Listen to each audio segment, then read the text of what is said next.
Hey guys, welcome back. Episode 3 of the podcast. We have one of my good buddies here, Trevor. He is a very big sports fan, and to be honest, it came off as quite a shock when I first heard that you were a big sports fan in high school. Because I remember just sitting in, what was it? I think it was Denault's class. What was that? Sure. Data analysis. Data. Yep. And you came up to me and Matt, and we're talking about the Lions or something, and it completely threw me off guard. Or we were talking about Blake Griffin. So yeah, plus Back when Blake Griffin was new news. new when he was new, and after last episode we even mentioned you, so I figured it would be right to have you on the next one, and we're gonna talk about the great start to the rebuild, 1-6 with Detroit Hell yeah. after a Giannis based blowout last night to Milwaukee. What are you thinking so far for 1-6? Do you think we're on pace that we should be for the rebuild, or I mean, honestly, I'm a little surprised how many one-win teams there are in the league so far. Or one or two wins, like Wizards, Nugs, a bunch of teams that we didn't expect to be this far down. Or Raptors? not Raptors. So I think, hopefully, as the season goes on, they start to win a little more and leave us to ourselves at the bottom of the league where we belong, like the trash we are. Yeah, it seems like everybody's going for this next draft, but obviously, You can't really blame such a good draft, but I don't. obviously think the Nuggets are gonna find their Yeah. thing. The Raptors hopefully will find their thing. Kyle Lowry needs to really make up for that MVP season I got in my bio going, and It's not looking too good for you, man. it really is kind of scary that there are good teams out there that are bad so far. I mean, hopefully all of them don't take a Warriors route and just say shit the bed, go for the 1 pick. year. But I still think the Pistons will end up with hopefully a top 3 odds at a top 3 pick. And obviously there's trades and stuff that could happen. There could be a really good team with a big pick, of course. Like, I mean, like the Celtics, who knows? They could trade Kemba for the second pick and get Cade Cunningham if they want to. Because Danny Ainge likes to trade everything. But continuing with the Pistons, Killian Hayes last night went out with a hip injury. And I heard things on Twitter, because I wasn't watching the game, that he was telling Casey that it popped. And I don't really know what to take from that. I don't know how severe it could really be, and there's been no updates really from what I've heard. So what are you thinking? Were you watching the game? I was not watching either. No? Surprisingly, because I don't have anything else to do. But yeah, I guess the hip is such a hard thing to gauge because if a player goes down with an ankle injury, we've all seen so many of those. If we hear them say it popped, we know like shit, that Achilles gone. It's out of there. But with hips, we're not really well versed as fans because you don't see many hip injuries. Like, I don't know, when was the last major hip injury we saw? I don't know. I can't. I'm going to be honest with you. I don't know. So, I mean, hopefully he didn't. I don't even remember what the hip, like, ligaments called, like, labrum or something. That's in the shoulder. I don't fucking know anything. I don't know. So, hopefully it's But nothing too serious. I'm just but- hoping it's okay enough to where he's not going to miss an extended amount of time, and that it's not as severe that he could just come back and take his starting spot, because we're not going to start Derrick Rose. I really don't think Casey will start Rose. No. And if we're starting DeLon Wright, it's not going to be good after these past few games. He hasn't been able to run a good half court set since the first game against the Celtics, I feel like. And that was, I think, 2 games ago. So yeah, we hopefully need him back soon. Very much need him back soon.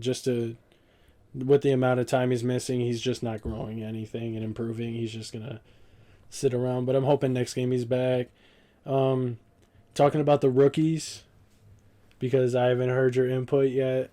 Is there any guys that you expected to play this good, or they're surprising, like Isaiah Stewart, Josh Jackson? Well, Josh Jackson's not a rookie. Sadiq Bey. We haven't seen much of Saban Lee, Killian. Have we seen any Saban Lee? Yeah, there hasn't been any. So is there any Never seen rookies him that you're looking at that's like, okay, he should start, or this is a good pickup, steal? I mean, like, as soon as the draft was over, I was texting you that I was very happy with the Isaiah Stewart pick because I wasn't really high on him going into the draft, and as soon as we picked him, I got like the first basic glimpse of him, and I was like, damn, this is kind of a steal. This guy was like fucking high school player of the year, averaged like 18 and something in college, and he somehow fell all the way down to us at whatever pick that was, late 20s or something. I Or think 19th we traded 19. for him. So yeah, I thought that was a steal at the moment, and now when he's coming off the bench and just providing those energy minutes, he looks pretty incredible. Like I think he led the league in offensive rebounds. He still Like is. flat out, he still is. Yeah, so flat out, not even per 36. Like in the 15 minutes a game or whatever he's getting, he's leading the league in offensive rebounds. Like I think that's exactly where he probably belongs, is that energy role off the bench. But it looks great so far. So I mean, I probably wouldn't slide him into the starting lineup because I mean, who are you gonna drop, Plumlee or Griffin You for an can't energy drop guy? Plumlee. You can't drop Plumlee. He's our best playmaker, dude.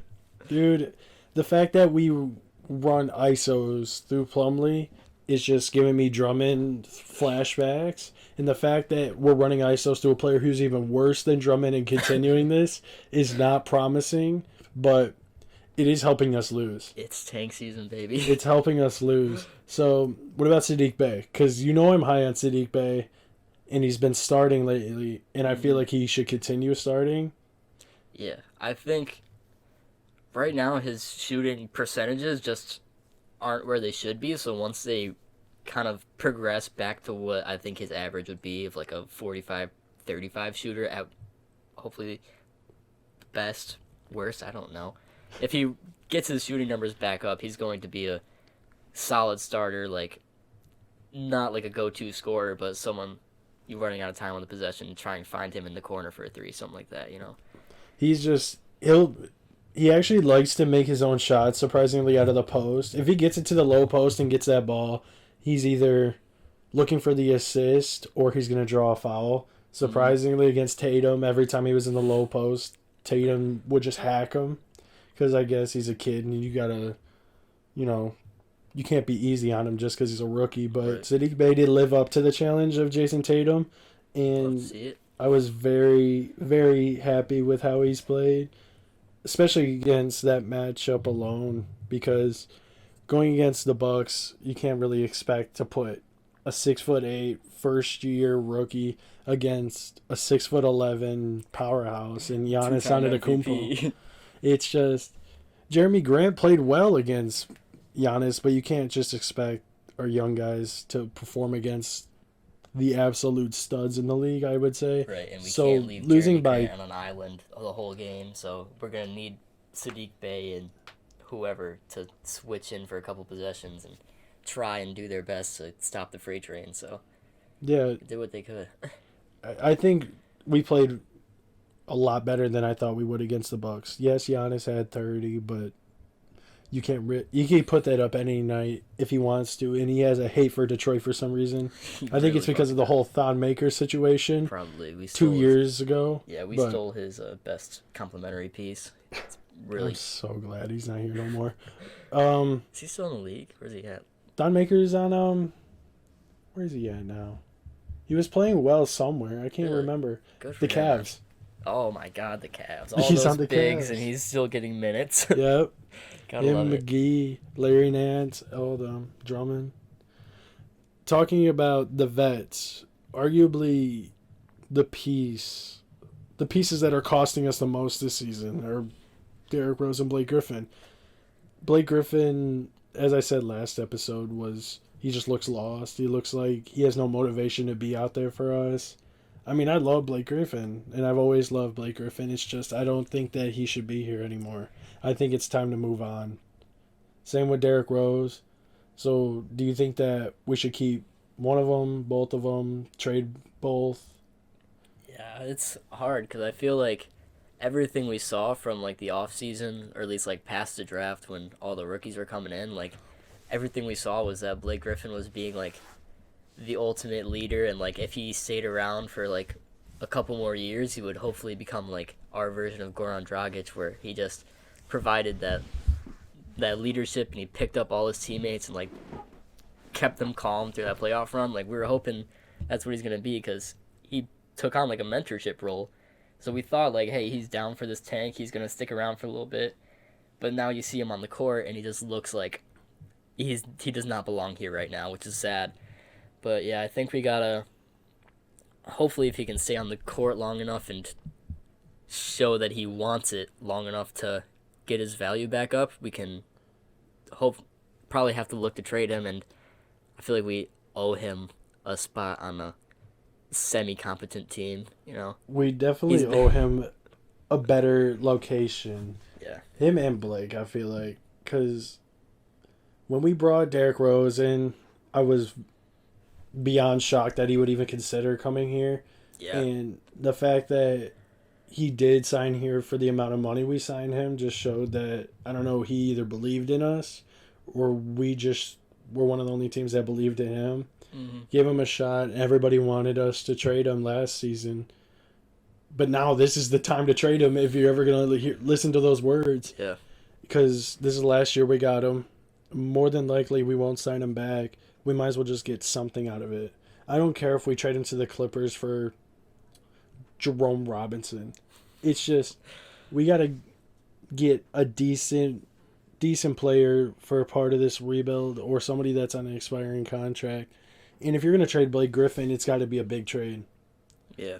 It's just we don't have anything else to build those assets other than Blake Griffin, basically, unless we're going to try and trade a young player for some reason, but I don't think any of us want to jump ship on someone like Sekou at the moment. Nobody wants that. We should not package anybody else with Blake Griffin. And when I say big trade, I mean we give him up for nothing. Mm-hmm. So we look dumb. I would much rather just take that hit. Just some contract that's going to expire, or even two, and maybe, who knows, we could even get a player who can produce on this team. But there's just the players that we have in Pistons Twitter are praising. There's not enough spots for him if Blake Griffin's in the rotation. Right. And Jeremy Grant looks way more comfortable at the 4 than he does the 3. Doesn't make any sense to me, but he does. I definitely figured he was going to be more of a power forward when we signed him, but I was kind of, hesitant on the fit with Blake, and I think now it's just kind of becoming all the more real. So, yeah, we probably have to find a way to figure that out. Fix it. It's just if we can get rid of Blake and just slide Sadiq in starting permanently, or even give Sekou some minutes, that's gonna be perfect. Someday Sekou's gonna get those minutes. Someday. Yeah. If we can get rid of Blake, Jeremy will move to full-time 4. Yeah. And that's completely fine. Which means we can throw in players like Sekou, Svi, Josh Jackson. I don't know if I already said Sadiq Bey. I think earlier, but not in this list. It's just all these guys. We never had a good wing, and we're developing a good amount of wings. Yeah. And there's just not enough spots for them. And there's no G League yet until their bubble starts or whatever that is. Mm-hmm. So, yeah, I just feel like Blake Griffin's just taking up spots and shots on this team. He's shooting well, but it's not at all what we need from him as a leader. Honestly, just like going back to those players you're listing, it's so weird to me how little love we've seen for Svi so far out of Casey. Like, I never really figured he was much of a starter guy. He kind of profiled as that bench guy, but still, he's not getting even bench minutes at the moment. He's just a cast-off, and I don't know, I thought we all kind of expected him to be where Bay is right now, and that's just not what's happening. Yeah, that second matchup against the Celtics, Svi didn't see the floor till the fourth quarter and came in. I think he scored 12 points in 3 minutes because he just lets it. He just shoots it. There's nothing holding him back, and he's one of those guys I feel like that is still proving himself, even though he already really proved himself as a shooter last season. Right. And the fact that he's the odd man out in the rotation is, I would prefer him being the odd man out over like Sekou or Isaiah Stewart. Right. Because, Okafor's still here. And I can't stand that guy. I can't stand him now. I thought it was a good shot at a reclamation project, but he's not reclaiming anything at the moment. We got way too many projects going on to even give him any buckets. If we give him the ball, he does a little post spin maybe to a hook off the right glass. But he'll put up 4 and 4, and then Isaiah Stewart to come in, outplay him, and then I feel like Casey's like, okay, what do I do here? What do I do now? Do I play them? Do I just play Plumlee instead? It's just... I think the answer is Plumlee 48 minutes a game, probably. even 49. Put him out there a minute before the rest of the team takes the floor. That'd be pretty good. I don't even know what to say to that. Start him at the 2. Yeah. Let him bring the ball up, ISO.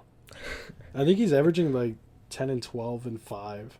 Dude, I'm telling you, he's our best playmaker right now, which, I mean, kind of sucks because it looks like all Killian can do is playmake, but Mason Plumlee's better at it than him.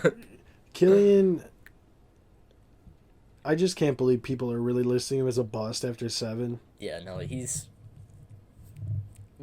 think all the draft profiles knew that kid is going to take a lot of time to fit into the NBA. He is not a polished scorer, not a polished passer. He wasn't polished in anything, so he was going to need some time to find a foothold. Like most players coming in the league, you're going to want to find something that they're good at immediately so that you can bring them up to speed. Like Patrick Williams, he rose so fast because his defense was already so good. You could just set him in the lineup and forget it and then work on the offense, catch it up. Guys like Okoro. Yeah, Isaac Okoro. Like, everything was not there yet for him, so we got to give him the time to get something there.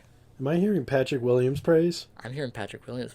Well, you're hearing Patrick Williams praise. I'm hearing Patrick Williams praise after going 4th, averaging 9 and 4 in college. Yep, you're hearing it right here. I'm still so happy we didn't end up with him, and we were projected to get him. Just more defense is not what Detroit needs. Yeah, I think in, like, I'll even give it the 7, like, where we picked 7 through 10 range. It would have been a decent shot in the dark in a pretty bad draft class. But 4th overall, that was a woof. But The Bulls, I think he'll find his way. Seen something. I think they just said, defense, all right, Kawhi, come aboard. Maybe they're We're gonna moving. make Patrick Williams a new Kawhi. Maybe they're moving on from Otto Porter, in that big contract whenever that expires. I think it's this year. He signed that a while ago. It Hopefully, seems like who knows where lifetime he ago he goes. was on the Wizards. Man, that Wizards. Yet at the same time, I still see him as a Wizard. I feel like he has not established himself as a Bull yet. It's been like 4 years. Well, he's also been hurt a good amount, I feel like, and he's just one of those guys that's whatever. But moving on, we still have a very tough schedule because we have we're 7 games into the season. Up until game 16, we'll realistically out-favorited by like 30 points each game. Because I think we have another game with Milwaukee coming up. I know we have to face the Heat twice. And I feel like we're going against Toronto one of these games or something. So it's still very realistic that we start 1-15, 2-14. Yeah, I mean, it's a good thing we stole that game against the Celtics. Which, by the way, shout out to Matthew on the last podcast predicting a 98-96 win. They went on to win 96-93. I was listening. I had to text him like, bro, you actually hit that. That was sharpshooter shit. It was so close. And I was talking to him throughout the game while I was tweeting. I was like, there's no way you're going to call this. If you call this, I have to promote this, and it's got to show up somewhere. Right. People look at you more than they'll look at me ever again. It's now the Weber podcast. Yeah, it's not even mine no more. It's just the Mattcast. But yeah, it was Do you think we're going to start realistically 2-14? I think that at the beginning of the season, with the schedule ahead of us, that looked pretty realistic. But so far, no one really knows what's going on with the Raptors, and the Heat don't even look like a finals team at the moment. So, I mean, there might be a couple games more in reach than we thought. But, I mean, we're already 1-6. It's going to be pretty realistic to at least double that to 2-12, and then. God, yeah. I love seeing that. I love seeing that record at 1-6 already. It's just, I'm so glad we didn't start off hot, like for some reason, and that's been not even a rare occurrence in Detroit the past few seasons to start high and then just completely shit the bed to get a pick. I feel like every sports team in Detroit for the last like 4 years has started out like 500 for 3 or 4 games and then won like 4, 5, 6 in a row, and then we're like, oh, this team's for real. And then they lose 6, 7, 8 in a row, and you're like, okay, never mind. Yep, we're back. About that. But then like we started out just hot enough where we can't lose our way into that first overall pick, you know. Except for So the Tigers. They're bad. They're very bad. they're very bad, but they have the most promise, Yeah, for sure. thankfully. But if we're gonna go back to the Killian Hayes bus talk, would you have rather seen us take Tyrese Halliburton, who went a pick after? I mean, the moment the lottery happened and we fell to 7th, I texted you Tyrese Halliburton, baby. So I loved Tyrese coming into the draft, but we have Killian. I'm not gonna say after 7 games I'm done with him. I'm not gonna move on like this quick. I'm gonna give him his chance to come back, and maybe after 2 years, if Tyrese Halliburton is looking still this much better than Killian Hayes, I'll say, yeah, fuck the front office. They should have asked me. But other than that, no. I think I'm gonna stick. I'm gonna ride with Killian for a little while longer. Yeah, like the fact that I'm seeing people saying like, oh great, another guard that we drafted that didn't work out, trade him or something like that, or like give him the rest of this season. If he doesn't improve that much more and start being more efficient, get rid of him, move on. Send him It's back not to time. Germany. Let him play for Ulm another year. Yeah, it's just I feel like he's still playing well and he's showing improvement every game. Like at first he was shortening every shot. He was throwing it off the front of the rim, barely getting it there on his floaters. And yeah, he's still afraid to use his right, but the past 2 games he's actually when he played, he put shots off the backboard. Yeah. He showed more power in his jumper, and his jumper's a lot faster. It's not taking him 10 seconds to set his feet and take a 12-foot mid-range and barely get it there. So, yeah, I'm not going to sit here and bash him, and I won't bash him. And if I'm going to bash him, it'll be after the season, depending on, just how it goes. Because realistically, if we get another top 3 pick and take Cade, they're either going to fight for that one spot or Josh Jackson's going to move on to the bench. It's just, there's so many things that could happen that I don't feel like Pistons Twitter needs to be bashing anybody on this team right now. Yeah, no. Except for the vets. Yeah. I think definitely after this year, where we're really going to see what direction this team is headed, is after that draft. If we take Cade Cunningham, I think Killian's career is in deep water. It's going to have a hard time coming back from that. But if, I don't want this to come off as a hot take, so I'm just going to be very clear. Cade Cunningham is the best player in this draft. But for the Pistons that have Killian Hayes, I think the best pick might not be Cade Cunningham. It might be a Jalen Suggs, who seems like he would fit better alongside Killian Hayes, even though he's also probably profiling best as a point guard. You could probably run them as combo guards. So you're thinking we should go complementary in the next draft. We shouldn't go best available, complementary to what our team is already. I mean, there's not much to compliment on this team, so it's probably best to go for a best player available, but I'm probably just setting myself up for the heartbreak where we fall to 3rd overall in the lottery and then someone else takes Cade first. So I think that I'm just trying to give a voice of reason. If we aren't able to land Cade Cunningham, someone like Jalen Suggs, probably not Jalen Green because that would make Josh Jackson pretty redundant. Yeah. But even Evan Mobley, this is going to sound like such a meme, but if you let Evan Mobley learn, he averaged 2.5 assists at USC so far for a very bad USC team.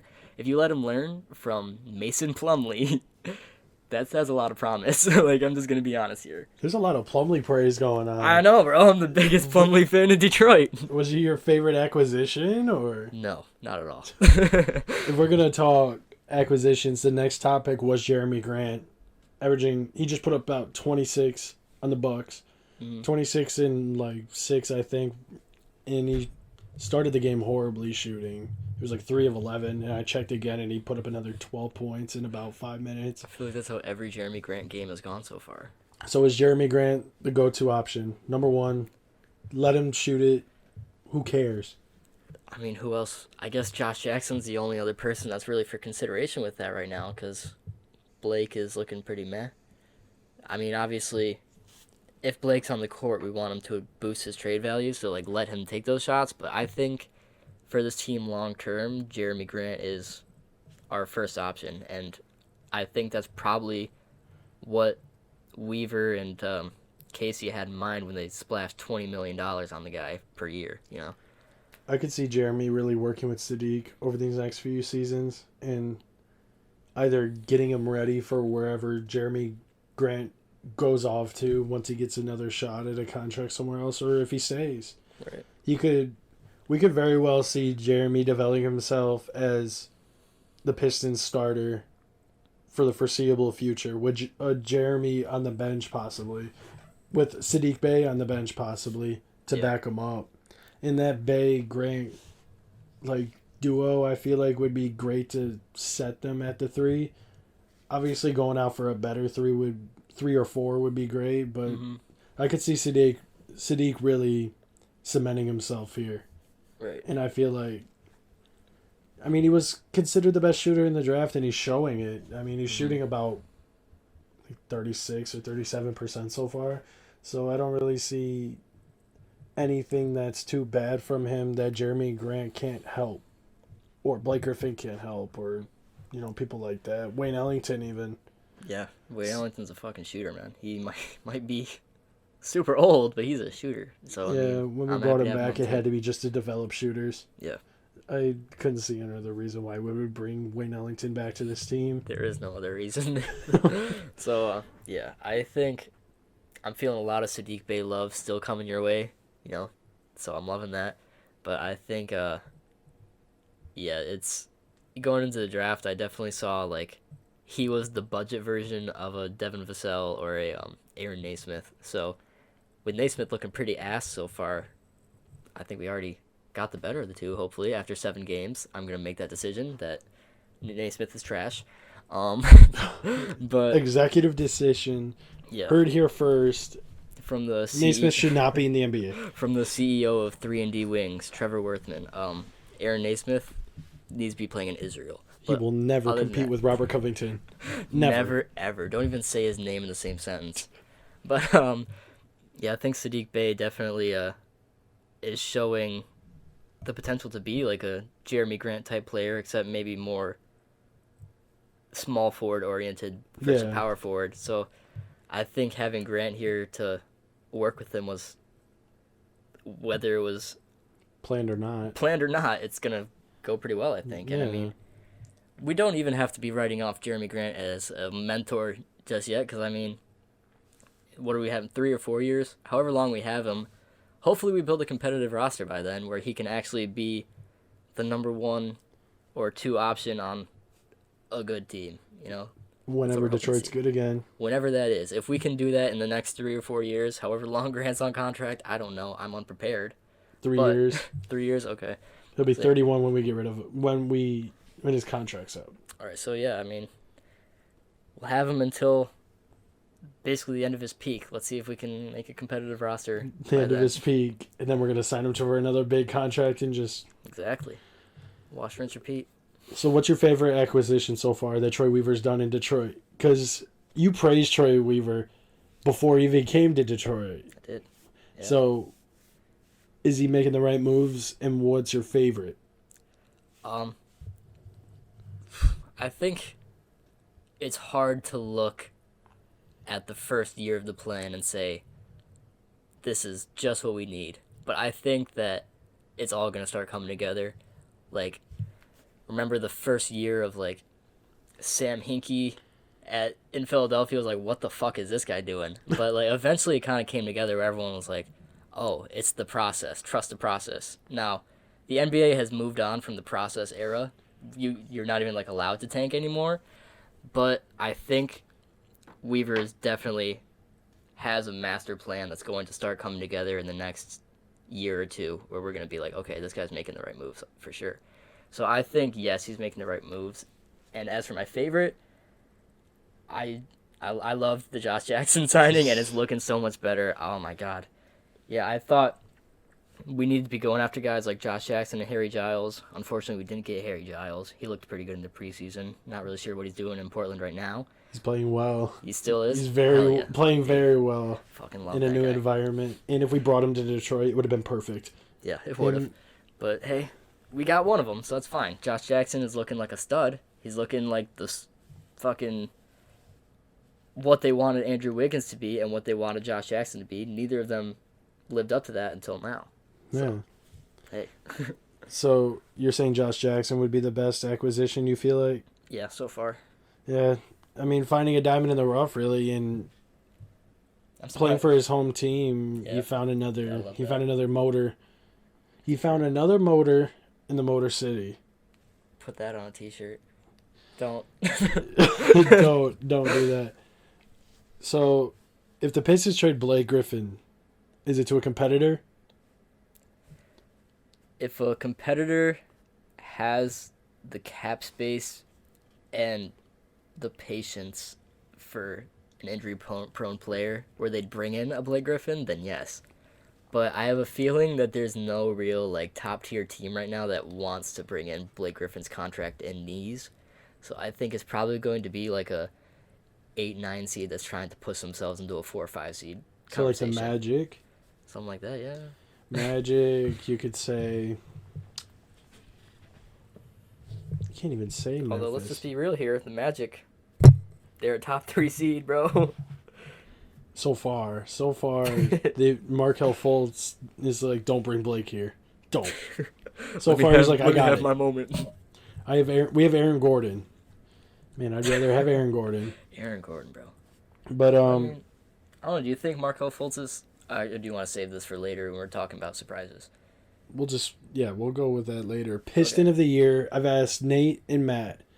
Nate still going with whoever he picked, I forget. I forgot. But my pick was Sadiq Bey. Yep. And I'm still sticking with it. And the fact that he's starting, I don't even need to add on to it. Everybody knows how I feel about him. That listens. Everybody knows that I praise the kid and I have so much confidence in him. That, man. What is your Piston of the year? You're going to lock it in, so... Well, if I'm not mistaken, I think the 3 that have already been chosen are Bey, Killian, and Jeremy Grant, right? I would say so. So I think that's those 3, so I'll stay away from them. You know, keep a little variety to the show. But I feel like we already do enough talking about Josh Jackson, too, so I don't want to claim him either. So, you know what? I'm the Plumlee guy. I am the Plumlee guy.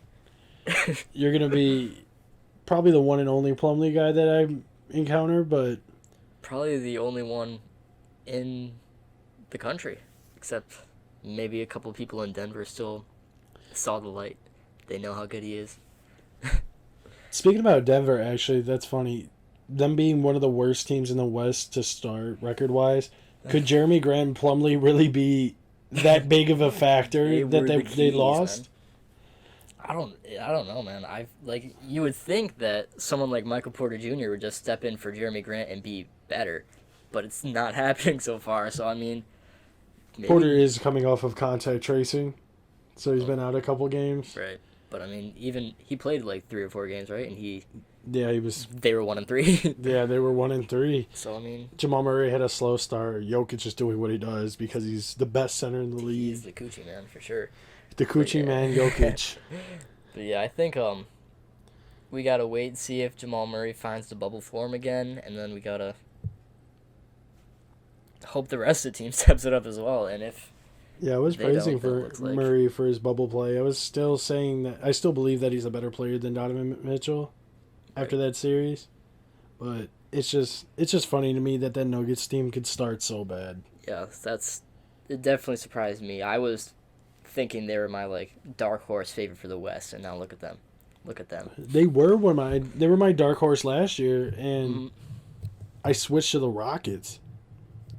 The Rockets are my dark horse this season for the West. Yeah, I mean Christian Wood. Everyone is just looking at them like James Harden's already gone and this team is dead in the water, but they still have Christian Wood balling out and James Harden being James Harden. Plus, they built pieces around them, and fucking John Wall, who didn't get nearly enough love in that trade. Everyone was focusing on Russ going to Washington, like what's going to happen, but John Wall I think he's a top 5 point guard in this league when he's healthy, when he has been the past 3 years ago when he was healthy. I think he was one of the best point guards in the league, so I feel like people need to throw a little more respect there. Then you had Boogie Cousins coming in. You got Jay Sean Tate, just surprising everybody as a rookie, 25-year-old rookie, still putting up numbers.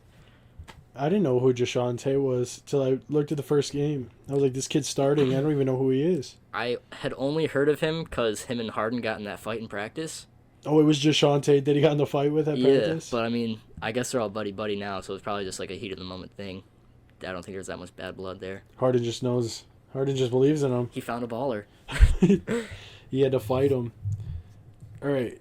You're a guy that every time I hang out with you, it's a lot of surprising players that you bring up.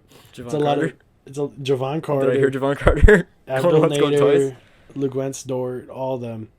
So I'm not going with irrelevant guys. I'm going with guys that have you either expect to have a surprising season this season or already are. Mm-hmm. Like I'm saying guys like Julius Randle, Keldon Johnson, who's averaging 16 and 2, and I've been praising him. Mm-hmm. I mean, you could throw Josh Jackson in there. You could throw in Brogdon again. Oladipo's back. So who are your surprising players? Players you did not expect to play like this or expect to pick it up. All right. I think I'm going to come out hot with a Darius Garland because I think he may very well have been the worst player in the league last year compared to his usage rate. Like, he saw so much of the ball to be that bad. Like, I think I texted you this, like, advanced analytics had him worth, like, negative $13.5 million on the court. Horrible. So, like, as an NBA team, would you rather flush $13 million down a toilet or give it to Darius Garland? You choose. But this year, he looks great. Like, the Sexland is a real thing. Sexland is the best backcourt in the NBA. Not really. But it's just, it's a fun backcourt. It's getting the job done, and to be honest, I never thought it was going to work. Coming out of the draft, I thought Garland was such a bad pick, and after his rookie year, I thought it was even worse. But he looks good this year, so I got to give it to the Cavs. With Sexton complimenting him to be that guy that he could just dish the ball off, get an assist to, or Drummond, Nance, all those types of guys, I think Garland's just going to improve a lot, so that's a good pick. For sure. And I was not a fan of his pick at all at 4. Oh my God. Where was he from again? Vanderbilt point guard you want to take at 4th. And I don't really know a lot of Vanderbilt point guards that have made it out like that. Saban Lee from Vanderbilt.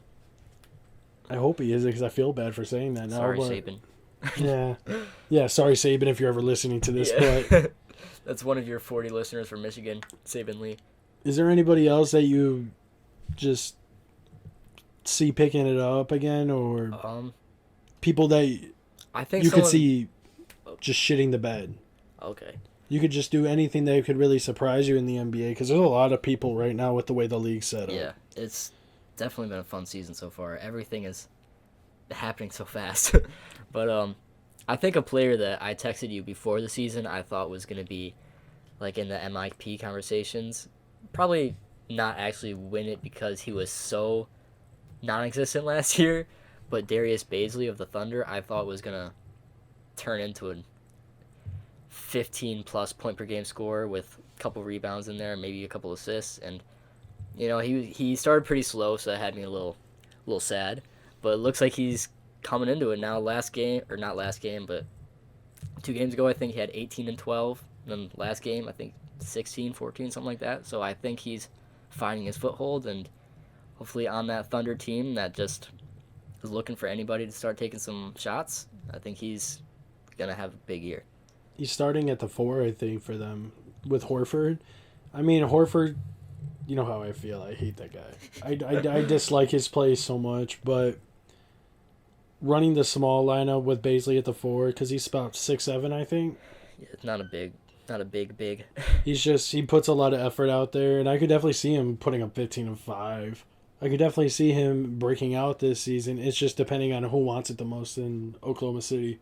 Right. You got a lot of guys there that were projects like Terrence Ferguson, Hamidou Diallo, fucking Luguentz Dort, like a bunch of players that weren't polished coming into the NBA, but the Thunder were like, we're going to take as many of them as we can, and one of them is going to turn out, so we're going to see which one of them it is. Shai turned out, so one other person's got to turn out this season. And I think Bazley's my guy. Sorry, Midu. Hamidu. I don't know how it's pronounced. Hamadou. Hadouken. Hamadou Diallo, man. NBA slam dunk contest participant. Hey, If we're going favorite, your most underrated player right now, who is it? Wolf. Man, I need some time to think about this one.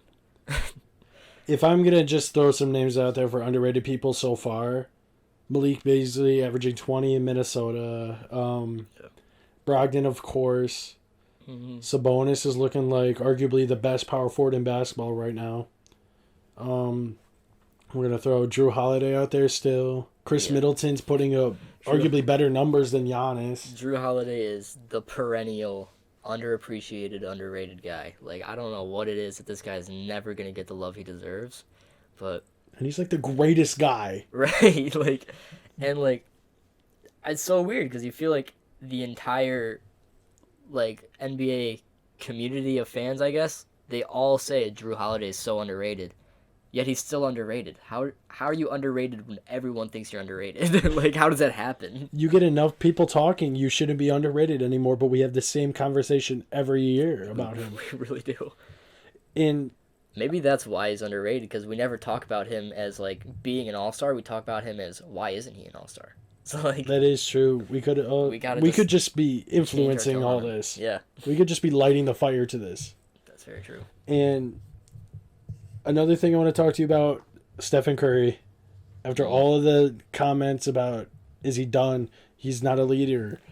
He needs all-star teammates to do this and that. He needs David Lee back. Is Steph back? Is MVP Steph back for this season? After everybody just like, do I think he's in the MVP conversation, or is he playing like when he was? Do you think he's gonna finish this season with his elevated play, given the Warriors situation?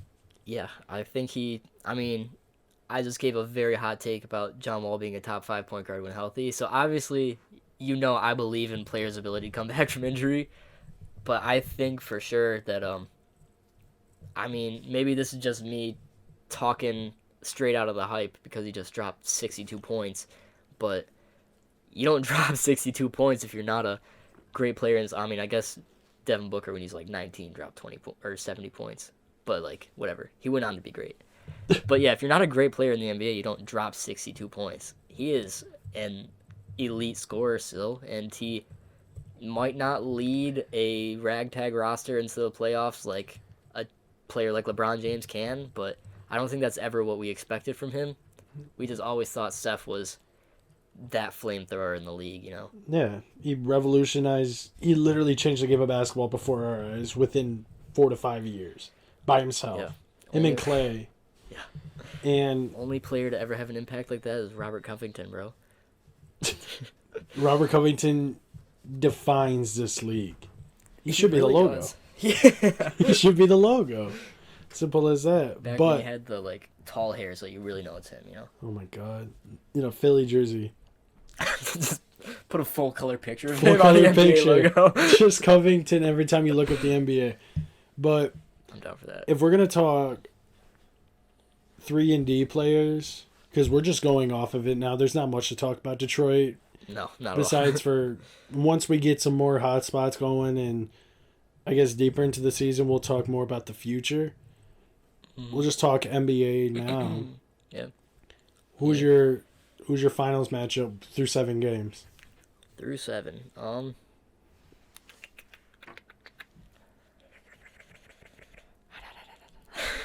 That's my thinking noise. I think I just shit on them earlier in the show, but I think the Heat, they're built for a playoff run, Like, they'll probably never be a number 1 seed going in, but they have those personalities on the roster that are built for a playoff run, So I feel, it's probably the easy way out to pick the team that just represented the East last year, but it's actually hard to look past not as safe of a pick as you would think. True. Yeah, they got the...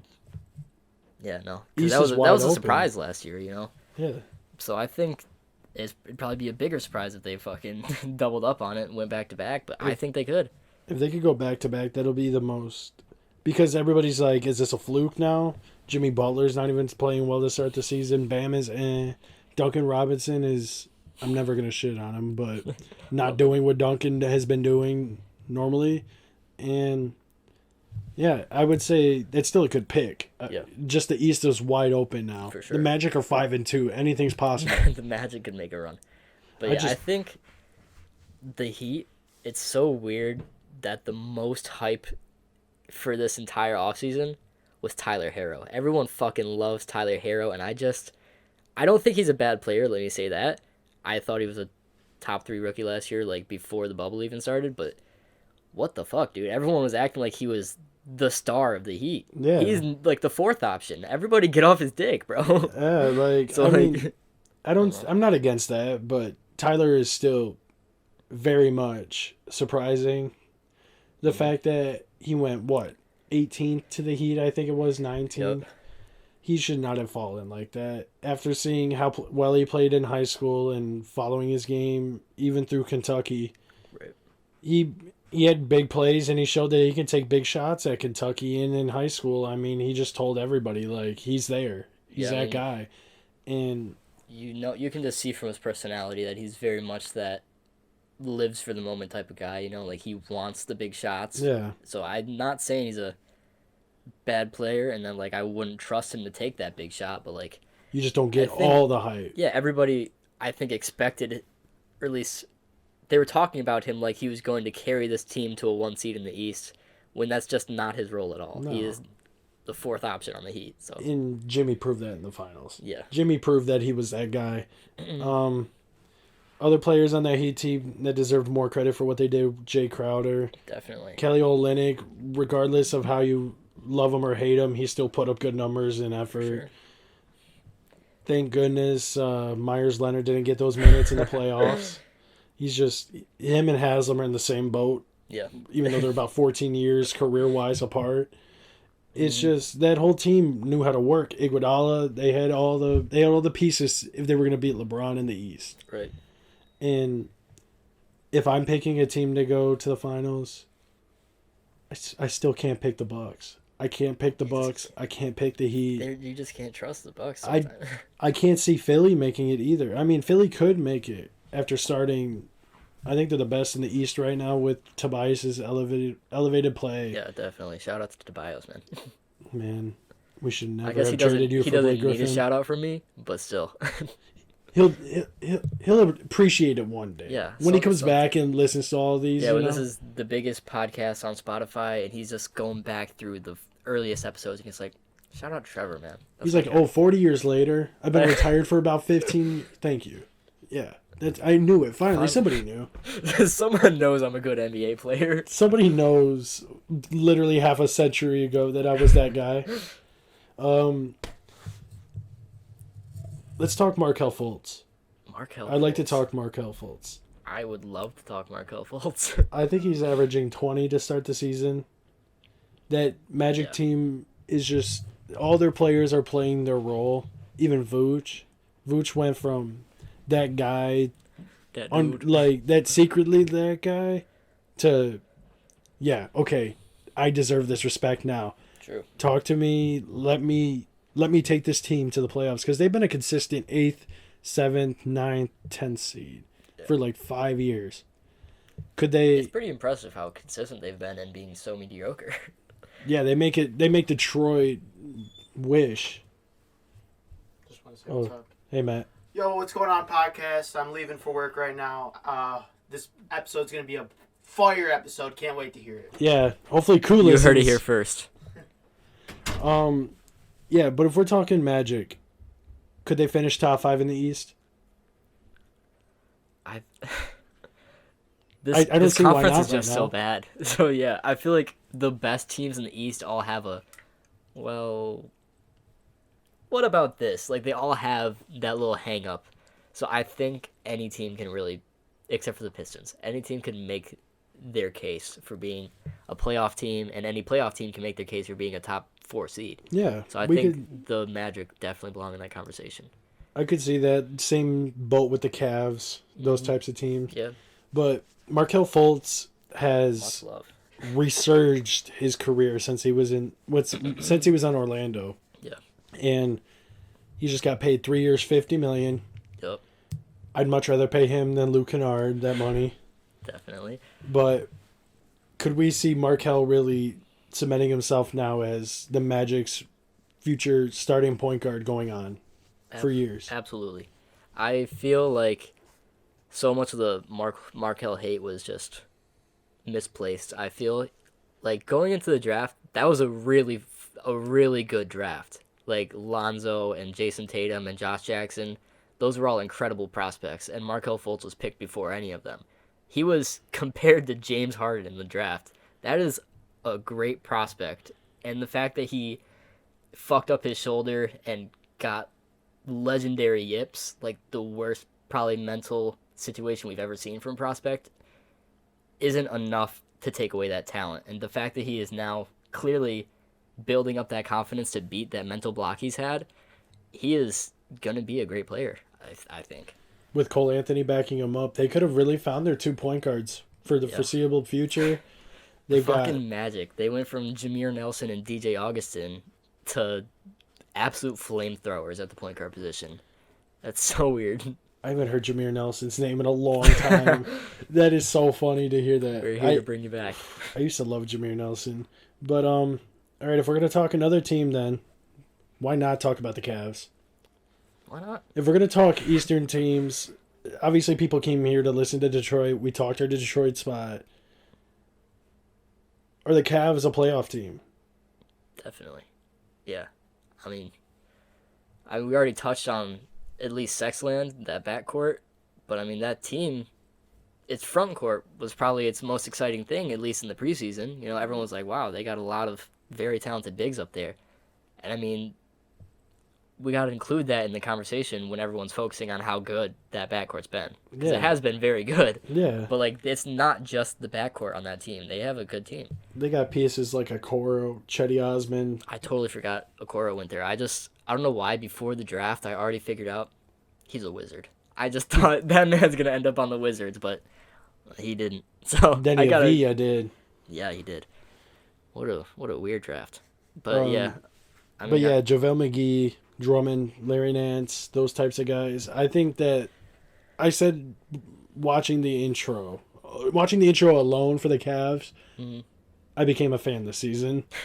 Sexland, I've got Colin Sexton on my fantasy team. Of course. Gotta support him. Yeah. I have Garland on my other fantasy team. Gotta support him.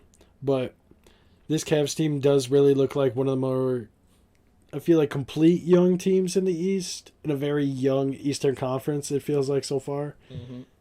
Young team based.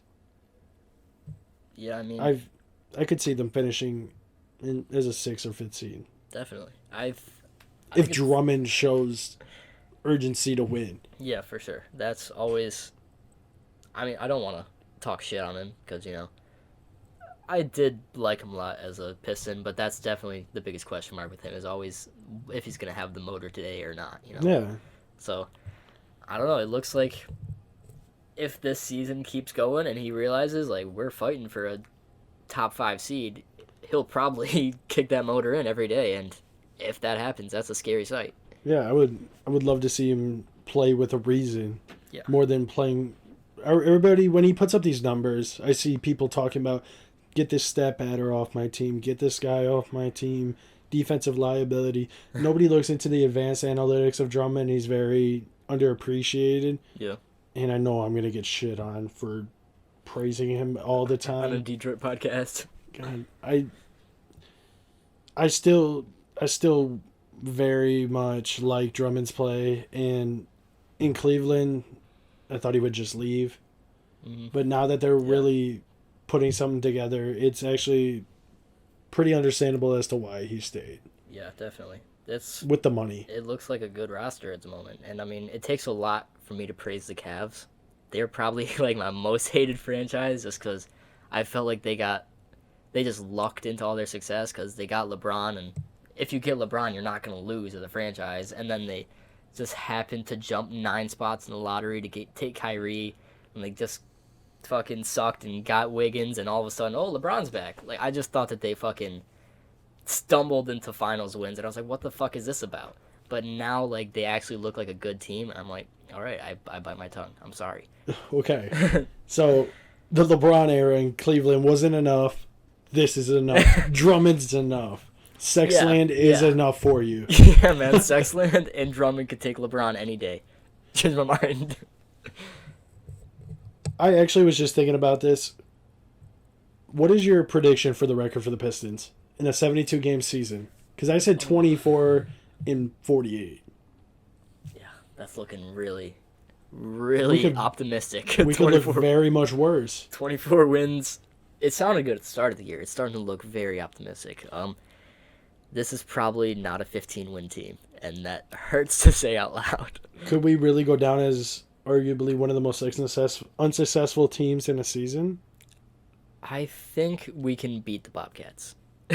We can definitely get more wins than the Bobcats, and in a shortened season, that's enough to not be the worst team of all time. Or like the first year of the process. We could definitely be a first year of the process type of team. If Embiid has enough faith to stay with a 9-win, 10-win team in Philly, we have enough as a fan, have enough loyalty, I feel like, to be able to ride this one out. We fucking better. And Pistons Twitter really needs to get behind that. We're not trying to win. Yeah, competitive-wise, yes, it's good to be winning games to build confidence. But if you're competing enough, and these kids have to know that we're not trying to build a championship roster today. Yeah. They have to know that being drafted to Detroit comes with that shitty bonus of always losing. Yeah. And now that we're fully in the rebuild, I feel like it's your job to try to change that. If we go 14, 15 wins, then these kids shouldn't feel down on themselves or anything, because Isaiah Stewart, like you said, with those energy minutes, the kid looks like he's the most happiest to be in the league. Yeah. And he's in Detroit, who are arguably the worst market team right now. Yeah, there's definitely players out there that would rather live in Cleveland, Ohio than Detroit. Who the fuck says I'm going on vacation to Cleveland? Joakim Noah, if we gave him the option right now, I'm still thinking he would choose Cleveland over Detroit. Oh, that's a sad thing to say, but it's probably true. Yeah, it's just, I just love the fact that people are wanting to win. People really think that we can win with this team. I think we need to accept that we're not going to win, accept the losses, and just look for the bright spots in this. Don't always talk about the shitty stuff. Right. Because you're going to be depressed as fuck if you're spending the next 2 years expecting wins. Yeah. If you think we're going to go over 500 before 2024, you have a lot of stuff you have to consider. Reconsider everything. I think 2023 we could start pushing for that 8 seed. Which isn't that exciting to say, but it's, it's a pretty quick turnaround, I think. From what we've seen in recent history, we need to get just enough of a high seed to avoid the Bucks in the playoffs. Yeah, just avoid Giannis at all costs. Try to get him suspended every time we're gonna play him. I don't know how we do that. Just slip some roids into his locker right before the game. I don't know. Poke his eyes out like we do every game. Yeah, just don't allow him to take out his hatred on us ever again. That's all we got to do. And if there's another thing, I want to bring up Svi and Sekou, because we talked a little bit about him, but I haven't shown Sekou enough love. Right. If we're taking a man out of the main 10 in the minutes rotation, such as Killian, DeLon Wright, Josh Jackson, Jeremy, Sadiq Bey, Okafor, Stewart, who does Svi or Sekou come in for? Who should have their minutes taken away drastically besides for Blake, besides for D Rose? Because we really do need to move Sekou into the lineup again.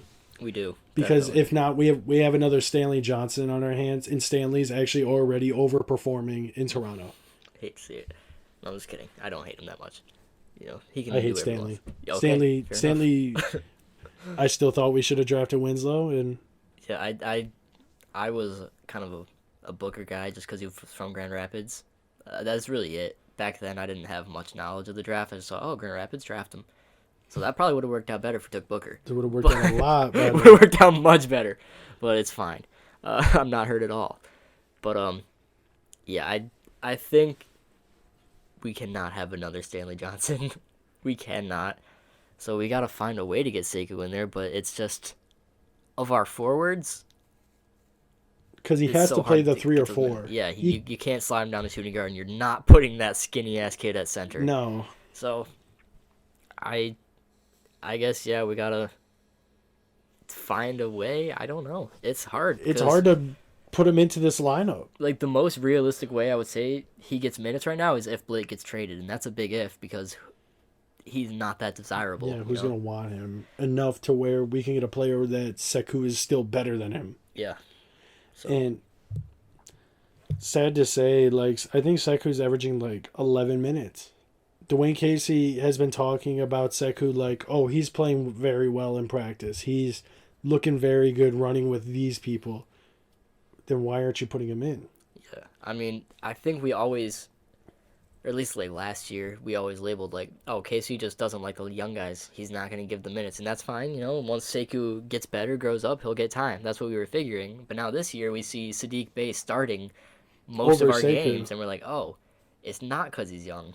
It's because he doesn't think Sekou really fits this team right now. So that's kind of scary. You think that's what Dwayne Casey's thinking, though? When he's not playing Sekou those minutes that... I mean, we've been competing with these guys, but I still think Sekou needs to get in there for minutes. Right. Competing minutes. Not just garbage time. I mean, yeah, Casey clearly knows better than us because he's there for every practice. He's obviously there for every game. I don't even watch There's just every got to game. be something underlying. So he's got to see, like, hey, this kid's not ready to be playing NBA minutes. So I think I am going to allow Casey to do what he's going to do because he knows the situation better than I do. Yeah, But regardless I of what he really say, he's the wish- coach. Yeah, but I really wish he saw something good in Sekou, but it doesn't look like he does. No. And that's very discouraging.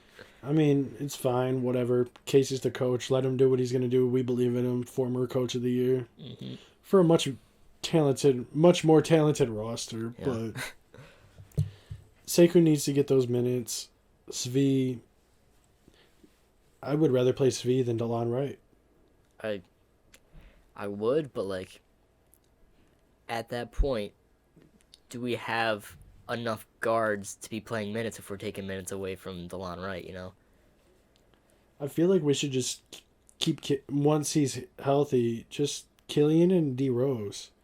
I don't like the old Killian and DeLon Wright combo. I like the Killian with a shooting guard that is actually not just take it off the dribble. Catch and shoot guy. Svi. If Killian can get this pick and roll down with Plumlee, he's already got a good connection with him, throwing him lobs and finding him inside. If he has another option like Svi in the corner, instead of Jeremy Grant always in the corner, Right. taking it, pump fake, take it on an ISO and take it himself. Right. Obviously, stats are everything, and Killian's still opening the floor well and pacing it well. It's just he's got to accept these challenges. He's got to find the open man. He's got to take the right shot. Mm-hmm. And you can't be scared. And he's been scared. Right. At 19, you're going to be scared. He looks terrified. He looks like the least confident player in the league and probably by extension one of the worst players in the league, which isn't very fair at the moment, but he has not looked good. We can all agree.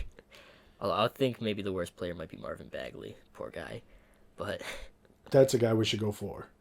If we Yeah. can trade Blake anywhere, if we get Marvin Bagley, that would be a big score. I would throw in picks with Blake Griffin if we could somehow get Bagley.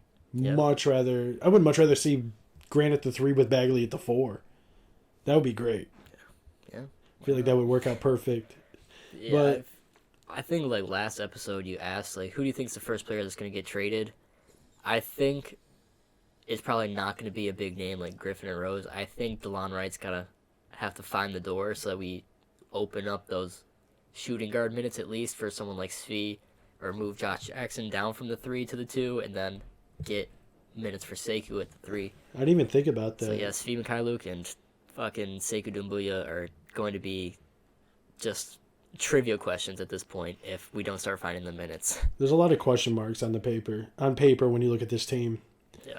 And if we see Troy at the trade deadline giving up people like Svi, like DeLon Wright, or maybe even Okafor, like he could really start blowing up this team at the trade deadline without any hesitation because that's just who he is. Like, even if you're just bringing in like a heavily protected second, it's probably better than having whatever the Jaleel Okafor is doing right now. So yeah, the 4-and-4 that we need so bad. like, I think I'd rather have a bottom 15 pick in the draft than that. Okafor. Yeah, like, just give those minutes to Isaiah, give those minutes to Mason Plumlee, and we'll be set. Give it to my Piston, Mason Plumlee. Oh my God. All right, to wrap it up, we're going to go with... So, if the Pistons, by chance, get a top 3 pick next year, and Cade Cunningham is not there, Jalen Suggs is not there, if they go 1-2, do we go Mobley? That hurts to imagine Suggs being gone, because that's my dream pick right there. Suggs, obviously, I feel like he won't be gone, but just like, we're just really hoping we hypothetical. have a top 2 pick, but it's very possible we don't. So yeah, I think, again, playing fit is a very bad idea for such a bad team, but Jalen Green is not the fit for this team, I think, because one of the few players we want to have around is Josh Jackson, and Jalen Green is just the guy to take it away. Yeah, so I think Evan Mobley is our best shot at the moment. He looks, well, I mean, he's a top 3 prospect in a loaded draft. Like, if you ask me, he's probably, we'll just put it this way, like, I'm going to go back to the last podcast again. Nate said that he would love to have James Wiseman on the Pistons. I think Mobley's a better big than James Wiseman. So I think... You think Mobley Yeah, is better than the number 2 pick that last year's draft? Yeah, because that was a bad draft, and he was the 2nd overall pick. This is a good draft. Mobley's still looking top 3. I think Mobley probably would have been well, no, he wouldn't be the first pick because you're not gonna put him with Cat. But yeah, I think I would have taken him 2nd overall over James Wiseman. So I think Mobley is a fantastic prospect that, like I said, the only problem is his motor. But I think he's playing for such a bad team at USC that you gotta hope when he makes it to the NBA and plays for a bad Pistons team, he kind of steps it up. Like, hopefully Casey just starts stepping on his feet and tells him, like, hey, play harder. That's because that's the biggest fear, I think, is the motor on Mobley. But he just looks so promising. Yeah. So if we're gonna draft like that, then if we're stuck with our 3rd or 4th options, because obviously Cade and Suggs will probably be the number 1 options for us. Yeah. Could be okay with Mobley. Yeah, and I mean, again, I think the best Killian Hayes has looked this year was that Hawks game where him and Mason Plumlee were just on fire and clicking in the pick and rolls. Like, Plumlee was dishing assists to Hayes, Hayes was dishing assists to Plumlee. If we can find Mobley, who is infinitely better than Mason Plumlee, and like he starts learning the passing game and the pick and rolls from someone like Plumlee, that could help Killian Hayes so much because we don't want to give up on Hayes after a year. He's a good person to progress with. Stewart also. Yeah, definitely. There's just a lot of things that we can go into for Detroit, but there's not a lot of excitement when it comes to talking about it. So I think it's actually a good way to end right there. Yeah. And yeah, thanks for coming on, Trev. I've been wanting to have you on. Dude, I had a blast. I was looking forward to this for weeks. As soon as you started saying you're having a podcast, I was like, dude, I'm down to talk basketball for an hour. So I knew I had to get you on here. The other guys made it out that it's very important to get you on here before I went back to school. I have a very respected opinion in the sports world. just that guy. No big deal. Yeah, I'm that dude. But yeah, in conclusion of everything that we've talked about, the Pistons suck. Yes. Julius Randle is the best power forward in the NBA. Yes. And Mason Plumlee is the best Piston in the past decade. I would say 2 decades. If anybody just tuned in and just heard that, we lost all listeners. If they turn on the podcast and skip to an hour and 9 minutes in, they can have it. I don't care. They can, I mean, whatever, man. That's fine by me. But yeah, guys, thanks for listening. Episode 3 is done, and I'm hoping to get episode 4 out soon and talk more about the Lions off season. Tigers season coming out, Michigan basketball. We got a lot to talk about Michigan sports-wise this year in 2021. Sure. And we're looking for hopefully big moves from the Pistons. So, Yes, sir. yeah, thanks for tuning in, guys.